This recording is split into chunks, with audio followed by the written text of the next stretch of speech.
Other than the fact that Governor Romney ran a relentlessly negative campaign of falsehoods, which earned one of his ads 4 Pinocchios from the Washington Post. When the Washington Post fact checker examined this claim, they gave it 4 Pinocchios. The Washington Post did a partisan fake news hit piece and gave me a 4 Pinocchio score on truthfulness. 4 Pinocchios, which is the worst rating possible. She's been given 4 Pinocchios for that as well. But there's also, if you read that whole thing about Pinocchios and all the rest. Oh, believe me, if it's off by 1/100%, it's like I end up getting Pinocchios, right?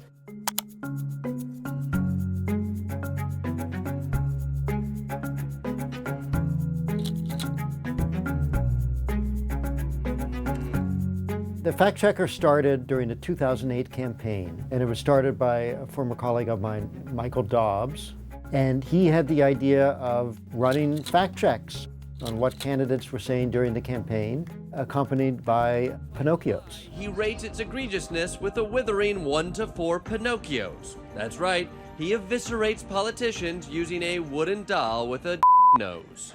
Originally, the idea was it was going to be a nose that got longer. Now, it is true that one of the crew members is ill, slightly ill.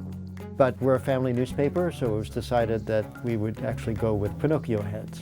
We say 15 years, but we have to give ourselves a Pinocchio for that. After the 2008 election, there was a period of time, a hiatus, when the fact checker did not appear until I revived it at the beginning of 2011.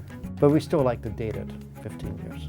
Social media has allowed for falsehoods to spread much more rapidly and with more devastating consequences than when we first started 15 years ago, when things like Twitter and Facebook were in their infancy. And in fact, one thing we've tried to do is we've written more stories that are less fact checks with a Pinocchio rating at the end, and more of an effort to try to explain and demystify a narrative that has taken root on social media.